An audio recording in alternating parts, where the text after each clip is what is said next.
함께 사랑하는 하나님의 말씀은 출애굽기 4장 24절에서 26절 말씀입니다.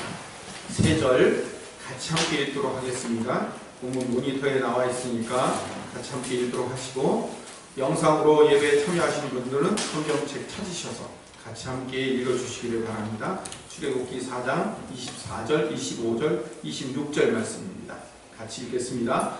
모세가 길을 가다가 숙소에 있을 때 여호와께서 그를 만나사 그를 죽이려 하신지라. 시보라가 돌칼을 가져다가 그의 아들의 피를 베어 그의 밭에 갖다 대며 이르되, 당신은 참으로 내게 피난편이로다 하니 여호와께서 그를 놓아주시니라. 그때 시보라가 피난편이라 함은 할례 때문이었더라. 아멘.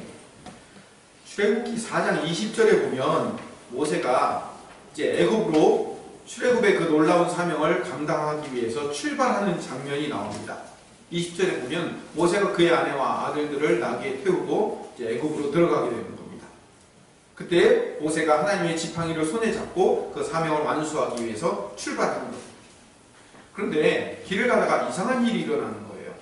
4장 24절에 보니까 모세가 분명히 출애굽의 사명을 시작하려고 이 호렙산에서 미디안 광야에서 출발해서 애굽으로 들어가는 길인데, 중간에 가다 아마 숙소, 여완이일 겁니다. 이 숙소에서 들어가서 잠시 쉬고 있는데 하나님께서 나타나셔서 이 모세를 죽이려고 하는 겁니다.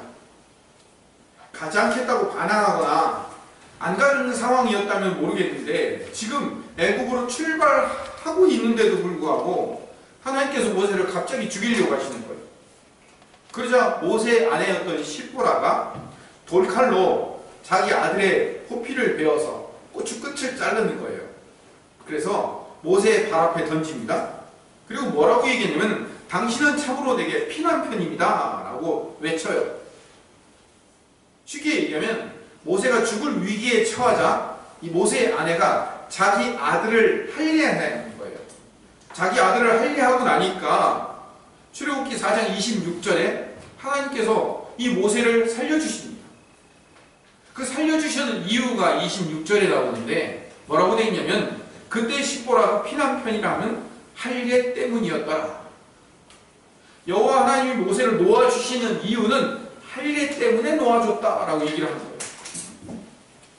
그러니까 모세의 아내 시보라가 자기 아들을 할례하지 않았으면 아마 모세가 죽었을 수도 있다는 얘기죠. 성경 본문으로만 이해하면. 하나님께서 왜 잘 가고 있는 이 모세를 죽이려고 하셨을까? 그런데 하나님께서 이 모세의 아내 시보라가 다시 자기 아들을 할례하자 왜 다시 살려주셨을까? 이게 어떤 의미를 갖고 있는지 한번 오늘 살펴봐야 됩니다. 많은 사람들이 모세가 할례를 받지 않았기 때문에, 율법을 행하지 않았기 때문에 죽을 뻔했다라고 해석하고, 이 본문은 성경에서 말하는 대표적인 난해 구절입니다. 사람들이 어렵기 때문에 잘 해석하지 않고 주석에서 그냥 건너뛰고 그러는 본문이 오늘 본문 이야기예요. 그런데 여러분, 성경에 난해 구절일 때는요 늘 누가 숨겨져 있어요. 누가 숨겨져 있을까요? 이제 여러분들 잘 아시네요. 성경의 난해 구절에는요 늘 예수님이 숨겨져 있다는 사실을 아시게 됩니다. 그러면 이 오늘 읽은 이 난해 구절 안에 어떻게 예수님이 숨겨져 있으며 이것이 할례와 무슨 관계가 있는지에 대해서 한번 잠깐 말씀을 나누려고 합니다. 이 본문을 이해하기 위해서는요 할례가 뭔지, 할례가 이스라엘 백성들과 출애굽과 어떤 의미를 갖고 있는지를 먼저 한번 알아야 됩니다. 할례는 누가 제일 먼저 시작했냐면 아브라함이 제일 먼저 할례를 받았습니다. 할례를 시행한 거죠. 창세기 12장 1절에서 2절에 보면 여호와 하나님께서 아브라함에게 맨 먼저 언약을 주셨어요. 본토 아비 친척을 집을 떠나서 내가 내게 지시하실 땅으로 가라. 가나안 땅이죠. 그러면 그 땅에서 내가 큰 민족을 이루고 복을 주어서 내 이름이 참되게 되고 너는 복이 될지라 라고 하나님이 언약하셨어요. 약속하셨죠. 그래서 이 약속을 믿고 갔는데도 불구하고요 기근이 오자 아브라함은 가나안 땅에 머물지 못하고 애굽으로 내려갔습니다. 그 후에 아들을 낳지 못해서 양아들 엘리에셀을 후계자로 삼겠다고 아브라함이 얘기해요. 그때 하나님께서 두 번째 나타나셔서 창세기 15장에 또 언약을 주십니다. 4절에 보면 여호와의 말씀이 그에게 임하여 이르시되 그 사람이 내 상속자가 아니라, 그러니까 엘리에셀이 네 상속자가 아니라 네 몸에서 날 내 상속자가 나타날 것이다. 네 몸에서, 그러니까 너를 통하여서 아들을 낳고 그 아들이 상속자가 될 것이다 라고 언약을 주셔요. 그리고 그 아브라함을 데리고 밖으로 나가가지고 하늘을 우러러 별을 셀 수 있나 보라 라고 얘기하면서 많은 별들을 보면서 너희 자손이 이렇게 별처럼 많아질 것이다 라고 5절에 말씀하고 있습니다. 그리고 두 번째 약속을 주셔요. 이 두 번째 약속을 주실 때 하나님이 아직 잉태하지도 않은, 아직 태어나지도 않은 앞으로 20년 후에 나타날 그 태어날 이삭을 위해서, 그리고 그 이삭을 통하여서 이루어질 민족이 나중에 이방 애굽에 객이 되어서 400년 동안 섬기다가 탈출할 것까지 다 예언을 해주신 거예요. 그리고 고기를 쪼개놓고 그 쪼갠 고기 사이로 지나가시면서 두 번째 약속을 해주신 겁니다. 그런데도 불구하고 아브라함이 하나님의 언약을 못 믿고 자기 방법대로 이스마엘이라는 아들을 낳아요. 이렇게 불순종한 아브라함에게 13년간 하나님이 침묵하시다가 99세에 드디어 세 번째 나타나시는 겁니다. 아직도 아들을 낳지 못하고 있는 그 아브라함에게 나타나셔서 또 세 번째 언약을 주신 거예요. 너에게 아들을 줄 것이고 그 아들을 통해서 온 자손이 번성할 것이고, 그러면서 이제부터는 네 이름이 아브람이었는데 이제부터는 내 이름을 아브라함이라고 바꾸겠다라고 이름을 바꿔주시는 거예요. 그게 창세기 17장 세 번째 하나님이 아브라함에게 나타나신 이야기입니다.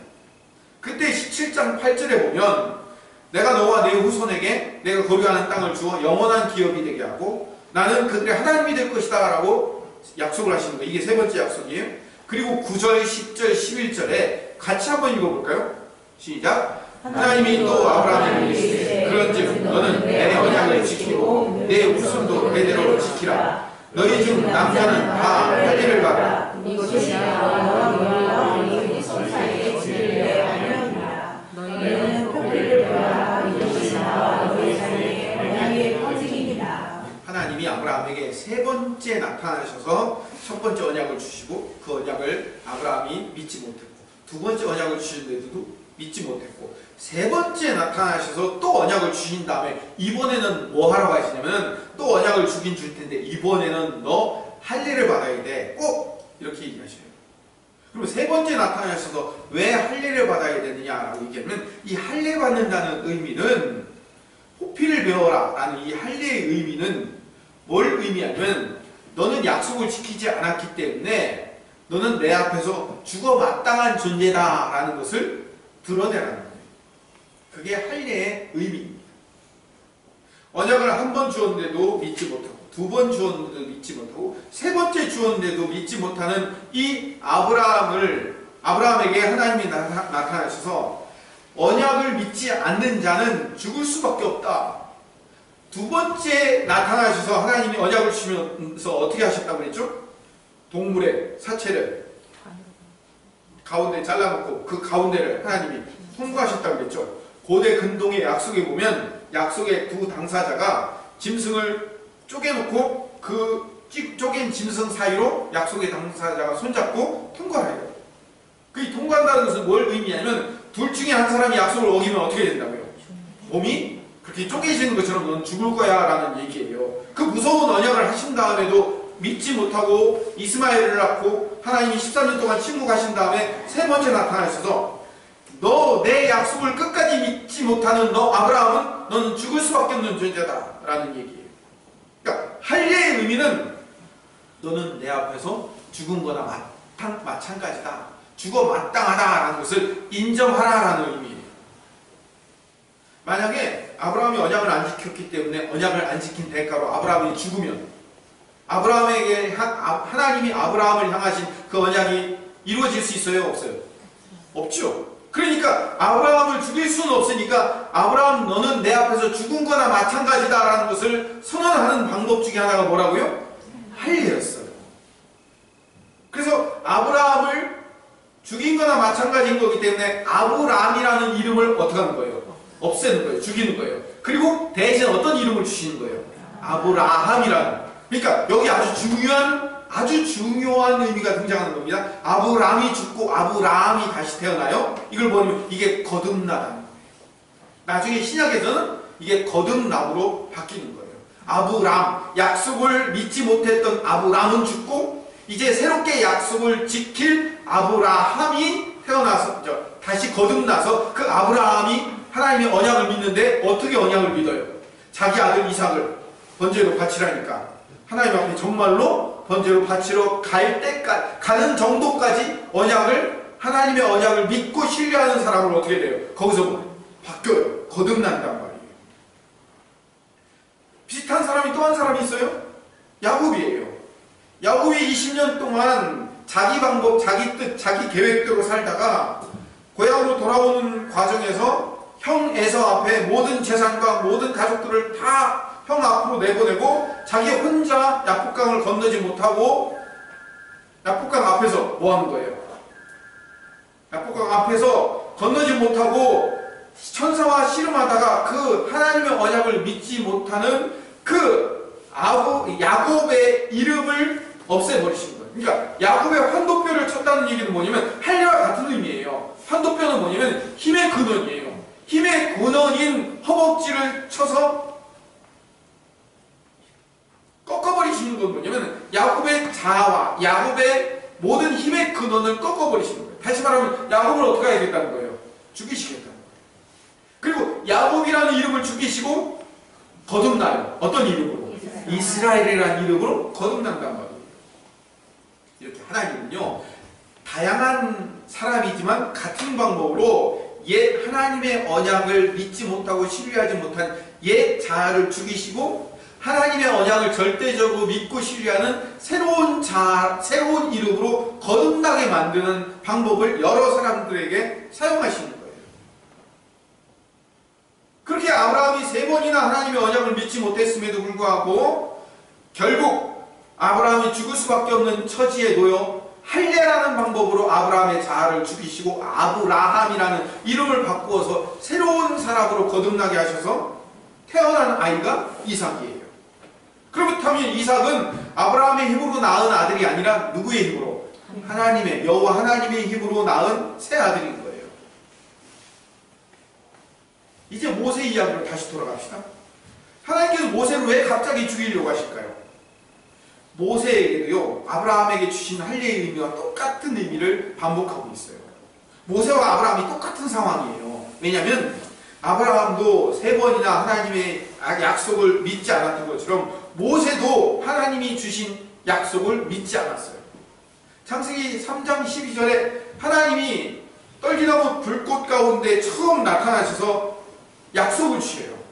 3장 12절에 하나님이 이르시되 내가 반드시 너와 함께 있으리라.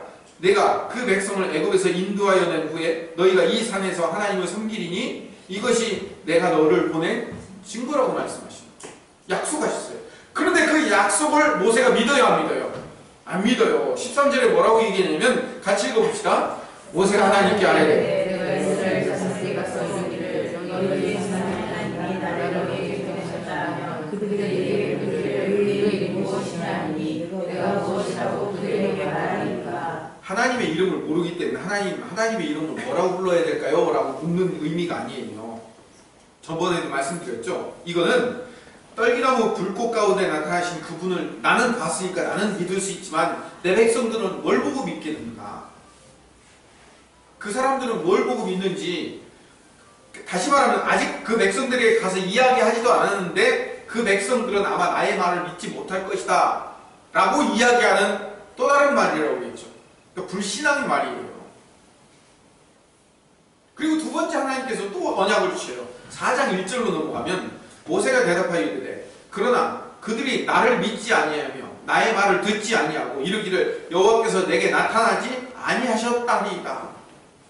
그들은 안 믿을 거예요. 그 백성들은 내 말도 안 믿고 하나님이 나타나셨다는 것도 안 믿을 거예요 라고 말씀하시는 거예요. 지금 여기가 어떤 상황이에요? 가서 백성들에게 말하는데 안 믿은 거예요? 아니면 아직 가지 않은 거예요? 아직 가지도 않았는데도 불구하고 벌써 두 번째 하나님의 언약을 못 믿겠다는 거예요. 하나님이 말씀하신 것을 그 백성들이 못 믿을 거라는 거예요. 그러면 그 백성들이 못 믿은 거예요? 모세 자신이 못 믿은 거예요? 모세 자신이 지금 신뢰를 못하는 거예요. 그래서 하나님께서 지팡이를 뱀으로 변하는 기적, 손을 품에 넣으면 나병이 생기고 다시 품에 넣으면 회복되는 기적을 주셔요. 그런데도 4장 10절에 모세가 여호와께 아뢰되 오 주여 나는 본래 말을 잘하지 못하는 자이다. 주께서 주의 종에게 명령하신 후에도 역시 그러하니 나는 입이 뻣뻣하고 혀가 둔한 자니이다. 나는 말을 못해서 못 가요 라고 얘기하는 거예요. 하나님을 신뢰하지 못하는 거예요. 하나님의 언약을 지금 믿지 못하는 거거든요. 하나님이 3번이나 모세에게 가라 그러면 할 수 있다, 가라 그러면 된다, 가라 그러면 내가 모든 일을 이루어줄 거다 라고 3번이나 언약을 주셨는데도 불구하고 모세는 안 믿을 겁니다. 못 믿겠어요. 그 백성들이 안 믿을 겁니다 라고, 그리고 나는 능력이 없습니다, 그럴 능력이 없습니다 라고 3번이나 못 믿겠다고 자기가 핑계를 대는 거예요. 아직 가지도 않았는데. 그러니까 모세가 4장 12절에 이제 내가 내 입과 함께 있어 할 말을 가르치리라. 너 말 못한다고? 그럼 내가 가르쳐 줄 테니까, 내가 할 말을 알려줄 테니까 그래도 가라 라고 얘기해요. 근데 모세는요 아브라함보다 한술 더 떠요. 아까 아브라함은 몇 번이나 거역했어요? 3번이나 못 믿겠다고 얘기했죠. 그런데 모세는 벌써 4번째 뭐라고 얘기하면 4장 13절에 같이 읽읍시다. 시작. 모세가 자기는 뭐예요? 보낼 만한 자가 아니라는 거죠. 그럼 자기 능력으로 하겠다는 거예요? 이 일은 자기 능력으로 하는 게 아니라 누구의 힘으로 해야 되는 거예요? 하나님의 힘. 그래서 지팡이 얘기했잖아요. 지난주에도 지지난주에도 하나님의 지팡이 얘기했잖아요. 자기는 지팡이만 내면 되는데, 지팡이의 역할만 감당하면 되는데 자기가 힘이 없어서, 자기가 능력이 없어서 못하겠다고 자꾸 하나님의 언약을 신뢰하지 못하는 거예요. 하나님이 그렇게 하실 것에 대한 믿음이 없는 거예요. 그래서 하나님께서는 이번에는 화를 내세요. 14절을 봅시다. 4장 14절에 하나님이 화를 내시는데 여호와께서 모세를 향하여 노하여 이르시되, 화낼만 하죠. 3번도 아니고 4번째 가라, 가면 된다, 내가 해줄게, 내가 너희 입에 할 말을 가르쳐 줄게 하는데도 보낼 만한 줬어요. 보냈어. 나는 할 수가 없습니다. 그 백성들은 안 믿을 겁니다. 그러니까 겨우 지금 끌려가는 거예요. 하나님이 그렇게까지 얘기하니까 이제 겨우 마지 못해서 겨우 모세가 그러면 가야 되나요? 하면서 겨우 이제 끌려가는 거예요. 그래서 이제 애굽으로 내려가기 시작한 거예요. 그래서 4장 18절에 모세의 장인인 이드로의 허락을 받고 애굽으로 이제 떠나가기 시작한 거예요. 근데 아직도 두려움에 쌓여있는 그 모세에게 하나님께서 위로의 말씀을 주시는데 그게 19절의 말씀이에요. 19절 읽어봅시다. 4장 19절. 같이 읽읍시다. 시작.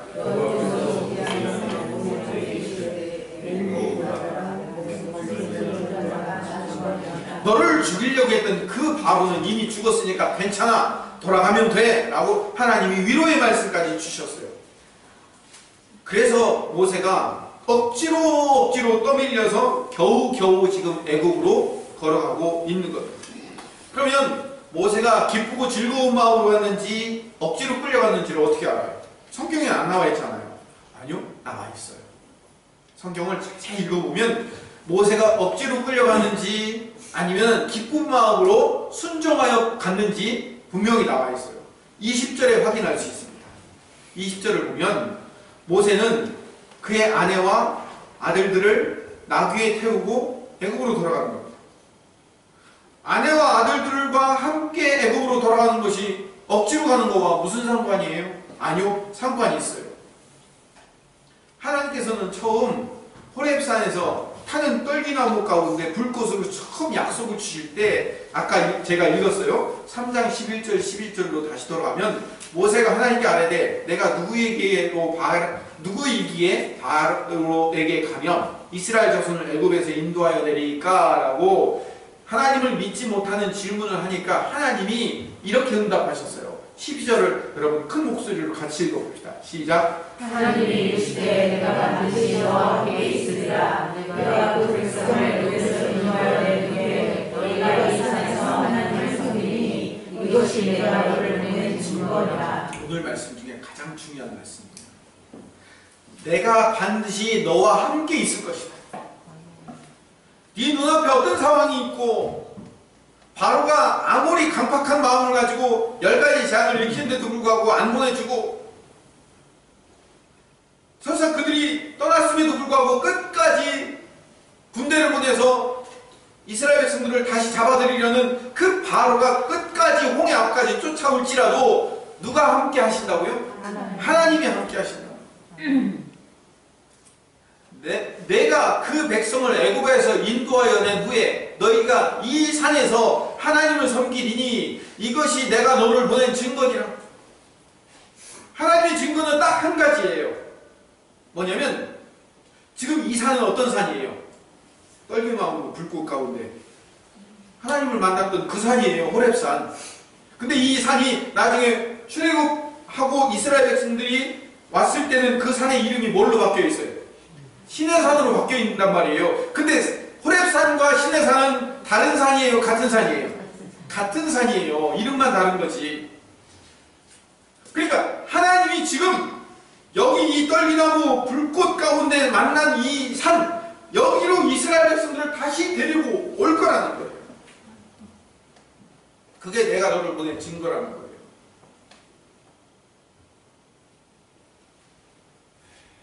하나님, 이 코로나 사태가 언제 해결될까요? 언제 회복될까요? 뭔 증거를 보여주세요. 하나님 뭐라고 말씀하셔요? 반드시 이전대로 되돌아갈 것이다. 그게 내가 너에게 언약하는 증거니라. 하나님의 증거는 뭐라고요? 너희와 함께 있기 때문에 임마누엘의 하나님이 결국 이 자리로 돌아오게 만들 것이다. 결국 이 자리로 회복시킬 것이다. 이게 하나님이 우리를 향한 유일한 증거인 거예요. 또 다른 증거가 없어요. 결국 이 자리로 데리고 오실 거라는 거예요. 약속의 증거는 그 백성들을 데리고 그 산으로 다시 돌아오는 거예요. 그러면 중요합니다. 애국으로 모세가 가서 그 백성들을 끌고 어떤 방법을 동원해서든 하나님이 그 백성들을 데리고 올 거라고 해서 다시 이 백성 여기 이 산으로 그 백성들을 데리고 올 거예요. 그러면 지금 모세는 원래 어디서 살고 있었어요? 미디안 광야에 살고 있었죠. 그렇죠? 이드로와 그 이드로의 딸인 십보라 그리고 그 모세와 함께 낳은 두 아들 이들은 다 어디에 살고 있냐면 그 광야에 살고 있었어요. 광야에 살고 있다가 그 호렙산으로 양들을 데리고 갔다가 떨기나무 불꽃 가운데 만난 거예요. 원래 그 호렙산과 그 미디안 광야에서 살고 있었어요. 40년 동안. 그러면 다시 이스라엘 백성들을 가서 다시 백성들을 데리고 여기로 올 것이다 라고 얘기하면 아내와 아이들을 데리고 가야 돼요? 놓고 가야 돼요? 놓고 가야지요. 놓고 가야. 왜? 갔다가 어떻게 할게요? 다시 올 거기 때문에. 갔다가 다시 올 거기 때문에. 여러분들이 무슨 일이 있어서 밖에 나갔다가 집으로 돌아올 거면 애들 데리고 가요? 집에 놓고 가요? 네, 놓고 가는 거예요. 물론 엄마 쫓아가자고 하는 미소는 데리고 갈 수도 있어요. 그러나 놓고 가는 거예요. 놓고 갔다가 일 보고 오는 거예요. 그런데 앞으로 영영 이 자리에 다시 돌아오지 못할 것 같으면 어떻게 해야 돼요? 데리고 가야죠. 지금 모세가 아내와 아이들을 나귀에 태워서 데리고 가는 건 뭐예요? 영영 못 돌아올 것 같기 때문에. 이드로에게 허락을 받았다는 건데 사실은 이드로에게 허락받았다는 의미보다는 뭐예요? 이제 더 이상 이드로를 만나지 못할 수 있기 때문에 이드로 장인과 작별하고 떠나는 거예요. 내가 여기서 더 이상 이제 애국으로 갔다가 거기서 붙잡혀서 그들과 함께 다시 노예 생활하다가 거기서 죽을 수도 있으니까 아내와 아이들 데리고 뭐 하는 거예요? 다시 가는 거예요. 그래서 끝까지 하나님의 언약을 믿지 못하는 그 모세를 하나님이 어떻게 하시는 거예요? 가던 중간에 죽이려고 하셨고, 그때 모세의 아내 시포라가 자기 아들의 포피를 잘라서 모세 발 앞에 던지면서 당신은 내게 피난편입니다 라고 자기 아들의 할례를 행하자 하나님이 그 모세를 살리신 거예요. 다시 말하면 모세는 원래 죽을 수밖에 없는 약속을 믿지 못한 사람인데 그 모세의 아들이 대신 할례를 받음으로 살아나요. 다시 말하면 모세의 아들이 대신 죽음으로 살아나는 이야기를 하는 거예요. 상징적인 이야기예요. 모세의 아들이 정말로 죽었다는 게 아니라 모세가 죽어야 될 자리에 모세의 아들이 대신 할례 받음으로, 모세의 아들이 대신 죽음으로 살아난 이야기예요. 왜 모세가 죽어야 될 자리에 모세의 아들이 죽을까요? 자, 이 이야기를 확실하게 이해할 수 있는 것이 4장 22절 23절에 보면 알 수 있어요. 22절 23절을 읽어봅시다. 시작. 너는 바로에게 이르기를 여호와의 말씀에 이스라엘은 내 아들 내 장자 내가 내게 이르기를 내 아들을 보내주어 나를 섬기게 하여도 내가 보내주기를 거절하니 내가 내 아들 내 장자를 죽이리라 하셨다. 앞으로 10가지 재앙을 일으키는데도 불구하고 9가지 재앙이 일어날 때까지 끝까지 마음이 강팍하여 이스라엘 백성들을 보내지 않았던 강팍한 왕이 누구예요? 바로 왕이죠. 그러면 하나님을 거역하고 하나님의 언약을 거역한 이 바로 왕이 죽어야 되는데 바로 왕 대신 누가 죽어요? 장자가 죽잖아요. 강팍한 마음을 가진 바로 왕이 죽어야 되는데 바로 왕 대신 장자가 죽는 것처럼 모세가 죽어야 될 자리에 모세의 아들이 대신 죽는 것, 다시 말하면 모세의 아들이 대신 할례 받는 것은 뭘 의미하냐면 모세를 대신하여 그 아들이 죽었다는 것을 상징적으로 보여주는 이야기예요. 하나님은 하나님의 언약을 믿지 못하는 자들을 죽이셔요. 아브라함도 그랬고요, 모세도 그랬어요. 나중에 이스라엘 백성들도 하나님이 그 광야를 통과하여 인도해 내실 그 하나님의 언약을 믿지 못하는 이스라엘 백성들을 어떻게 해요? 광야에서 다 죽이시잖아요. 하나님은요, 하나님의 언약을 믿지 못하는 자들을 죽이셔요. 하나님께서 이스라엘 백성들 뿐만 아니라 애굽 사람들 뿐만 아니라 이스라엘 백성들과 모세도 원래는 죽어야 돼요. 왜? 하나님의 언약을 믿지 못하기 때문에. 그래서 죽어야 되는데 이스라엘 백성들이 죽지 않았어요. 어떻게 했어요? 어린 양을 잡아서 그 피를 문설주와 좌우 인방에 바르고 그 고기를 구워 먹도록 함으로 말미암아 그 재앙을, 그 죽음의 사자가 어떻게 돼요? 넘어갔죠. 그걸 뭐라고 얘기해요? 유월절이라고 얘기잖아요. 유월. 원래는 다 죽어야 되는데 그 죽어야 될 자리에 유월절 어린 양이 대신 죽음으로 넘어간 거예요. 유월절 어린 양이 뭐예요? 할례를 당함으로 그 이스라엘 백성들이 살아난 이야기예요. 모세가 불순종한 자리에 모세가 죽어야 되는데 그 아들이 대신 할례 받음으로 살아나는 거예요. 그런데 바로가 죽어야 될 자리에 누가 대신 죽는 거예요? 정말 그 아들이 대신 죽는 거예요. 제가 전에 말씀드렸죠. 이 고대 애국 사람들의 사고방식은 아버지가 그 육신이 죽으면 그 영혼이 어디로 간다고요? 아들에게로 가요. 그 아들에게로 간다고 믿었어요.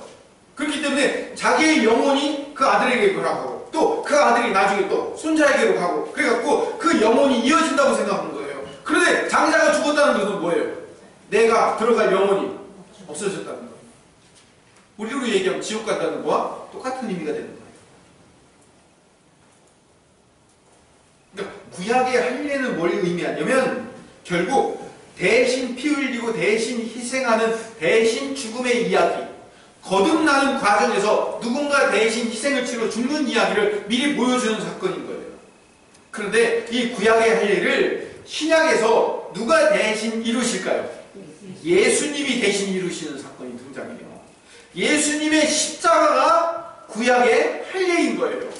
모든 인류는 하나님의 언약을 믿지 못함으로 말미암아 다 죽을 수밖에 없는 자들이에요. 근데 그들이 거듭나서 새로운 이름을 가질 수 있는 이유는 누가 대신 할례를 받은 거예요? 예수님이 할례를 어디서 받으셨어요? 십자가에서 받으셨어요. 예수님 한 분이 십자가에서 할례 받으심으로 말미암아 하나님을 믿는 모든 하나님의 백성들이 살아나는 이야기를 미리 예표로 아브라함 시대, 모세 시대에 보여주고 있는 거예요. 그러면 피난편 사건은 뭡니까? 예수님을 드러내는 그림자 사건으로 이해할 수 있는 거예요. 이게 피난편 사건이 구약만으로는 논리적으로 이해할 수 없어요. 처음에 우리가 읽었던 본문대로 잘 가고 있는 모세를 갑자기 죽이려고 하고 할례를 해가다가 또 다시 살리시고 도대체 이게 무슨 얘기일까? 이 구약으로만은 이해할 수 없는 것을 신약에서 예수 그리스도께서 오심으로 말미암아 그 의미가 풀리기 시작해요. 자, 오늘 골로새서 말씀을 읽고 오늘 말씀을 정리하도록 하겠습니다. 골로새서 2장 11절부터 15절 말씀을 같이 한번 읽어봅시다. 시작. 또 그 안에서 너희가 손으로 하지 아니한 할례를 받았으니 곧 육의 몸을 벗는 것이요 너희가 세례로 그리스도와 함께 장사되고 하나님의 역사를 믿음으로 말미암아 그 안에서 함께 일으키심을 받았느니라. 또 범죄와 육체의 무할례로 죽었던 너희를 하나님이 그와 함께 살리시고 우리의 모든 죄를 사하시고 우리를 거스르고 불리하게 하는 법조문으로 쓴 증거를 지우시고 제하여 버리사 십자가에 못 박으시고 통치자들과 권세들을 무력화하여 드러내어 구경거리로 삼으시고 십자가로 그들을 이기셨느니라. 아멘. 11절을 다시 봅시다. 또 그 안에서 너희가 손으로 하지 아니한 할례를 받았대요. 우리 모두 다 할례를 받았어요. 나 할례 안 받았는데. 어떤 할례를 받았냐면 예수 그리스도의 할례를 받은 거예요. 우리 모두는 예수님의 십자가 사건이 할례 사건인 거예요. 우리가 죽어야 될 자리에 예수님이 대신 죽으심으로 우리 모두가 할례 받아 살아나는 사건이 미리 모세를 통하여 예표되어 있는 거예요. 모세의 불순종으로 죽을 수밖에 없는 자리에 자기 아들의 피값으로 살아나는 사건을 통하여 우리 모두가 죽을 수밖에 없는 자리에 예수님의 십자가 사건으로 우리 모두 할례받아 살아나고 새 이름을 얻는 이야기, 그 이야기를 보여주고 있는 거죠. 그래서 모세의 피난편 사건은 모형이에요. 모형, 예표예요. 신부인 성도가 신랑이신 예수 그리스도의 피값으로 살아나는 이야기. 그래서 우리는 예수님의 신부인 거죠. 신랑 되신 예수님이 십자가에 죽으심으로 말미암아 우리한테 뭐라고 부르신 거예요? 십자가에 피 흘리심으로 너희들은 나의 피 아내가 되었다라고 얘기하는 거예요. 이게 무슨 얘기인지 아시죠?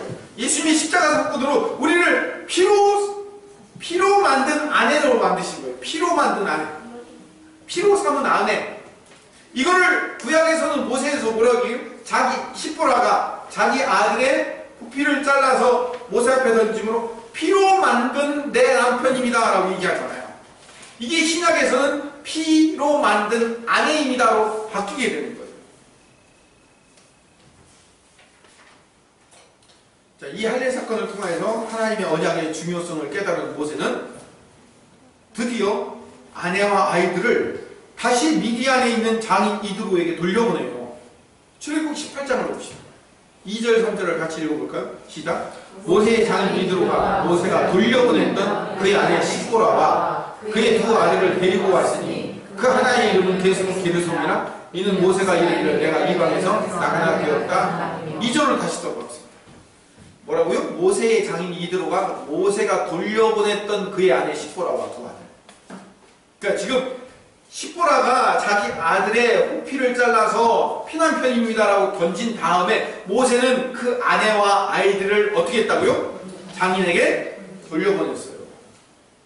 이 18절은 뭐냐면 18장은 모세가 혼자 이스라엘 백성들에게 애국으로 돌아가서 이스라엘 백성들에게 10가지 재앙과 홍해를 가르는 기적을 통하여서 그들을 데리고 어떻게 하는 거예요? 다시 미디안 광야로 돌아왔을 때 누구를 만난 거예요? 장인 이드로를 만났을 때 이드로가 전에 돌려보냈던 아내와 아이들을 데리고 왔다는 얘기를 하고 있는 거예요, 지금 이게. 그러니까 처음에는 아내와 아이들을 데리고 가려고 했는데 그때 하나님이 모세를 죽이려고 하자 아들을 포피를 할례 사건으로 그 모세가 다시 살아나고 하나님의 언약의 중요성을 깨달은 모세가 아내와 아이들을 다시 돌려보내고 나는 다시 회복하여 돌아올 수 있고 나는 그 백성들을 다시 데리고 돌아올 수 있다는 믿음을 가지고 가서 그 백성들을 데리고 돌아왔더니 아내와 아이들을 다시 만났더라는 거예요. 그러면 제가 아주 길게 이 설명한 이 본문을 통해서 우리가 뭘 깨달아야 될까요? 아까 처음에 말씀드린 대로 하나님의 언약은 반드시 이루어집니다. 그 언약이 어떻게 이루어진다고요? 그 증거를 뭘로 보여줘야 되느냐? 하나님이 또 다른 증거를 보여주는 게 아니라 임마누엘의 하나님이 함께하기 때문에 반드시 이 산으로 이 백성들 데리고 돌아올 거야. 염려하지 마. 다른 증거가 필요 없어요. 돌아오게 만들 거예요. 이 자리로 다시 돌아오게 만들 거야. 이게 하나님의 유일한 증거예요. 하나님이 우리에게도 말씀하셔요. 우리가 회복될 수 있는 유일한 증거가 뭘까요? 하늘에서 번개가 2번 번쩍이면 다시 회복되는 거예요? 아니에요. 하나님은 반드시 원래 제자리로 우리를 돌려보내 주실 겁니다. 이스라엘 백성들을 회복시켜 되돌려온 것처럼 우리의 모든 삶을 회복시켜 되돌려서 정상적인 자리로 하나님이 되돌아오게 만들 것을 우리는 뭐 하면 되는 거예요? 믿으면 되는 거예요. 우리에게 모세에게 필요했던 것은 뭐예요? 믿음이에요. 그렇다면 우리에게 필요한 건 뭘까요? 믿음이에요. 우리가 하나님 앞에 가장 크게 잘못한 죄 중에 가장 큰 건 뭐냐면 하나님의 언약을 믿지 못한다. 어떤 때 하나님의 언약을 믿지 못할까요? 그렇게 될 수 없을 것 같은 상황이 밀려올 때.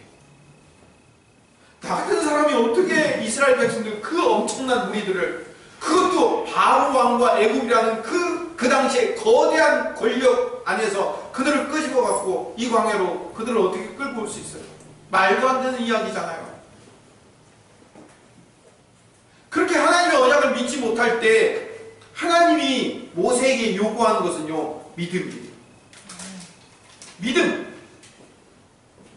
하나님이 함께 하실 거기 때문에 반드시 그 자리로 돌려보낼 거랍니다. 우리 성경에는 숨겨져 있는 이야기지만 이게 얼마나 중요한 이야기인지 몰라요. 아내와 아이들을 놓고 갔다는 것. 굉장히 중요한 이야기예요. 왜? 모세가 다시 돌아올 것을 믿었기 때문에. 여러분도, 우리도 지금 꼭 필요한 게 하나 있습니다. 이 상황 가운데 우리에게 반드시 필요한 게 하나 있어요. 뭐가 필요할까요? 믿음이 필요합니다. 우리 성도들에게는 지금 가장 필요한 것은 믿음입니다. 당신의 피 흘리심으로 말미암아 우리를 대신 값주고 사셔서 우리를 당신의 피로 만든 신부로 만든 그 예수님께서 우리와 함께 하시기 때문에, 심지어 그분의 이름이 예수님이시기도 하지만 그분의 또 다른 이름이 뭐라고요? 임마누엘이잖아요. 우리와 함께 하시는 거예요. 우리와 함께 하시는 그 임마누엘 하나님이 우리의 가정과 우리의 자녀들과 우리의 교회와 우리의 나라를 다시 회복시킬 것에 대한 절대적인 믿음이 필요한 거예요. 내 눈앞과 내 상황 가운데 어떠한 일이 펼쳐질지라도, 어떠한 바로와 같은 강력한 도전 세력들이 올지라도 하나님은 결국 이 산으로 되돌려 보내실 것이다라는 믿음. 그 믿음이 여러분 마음 가운데도 가르쳐지시기를 간절히 소망합니다. 기도하겠습니다. 살아있는 하나님, 하나님은 결국 우리를 회복시키시며 반드시 회복시킬 것에 대한 믿음의 싸움을 싸워가는 하나님의 백성 되게 하여 주시옵소서. 예수님 이름으로 기도드립니다. 아멘.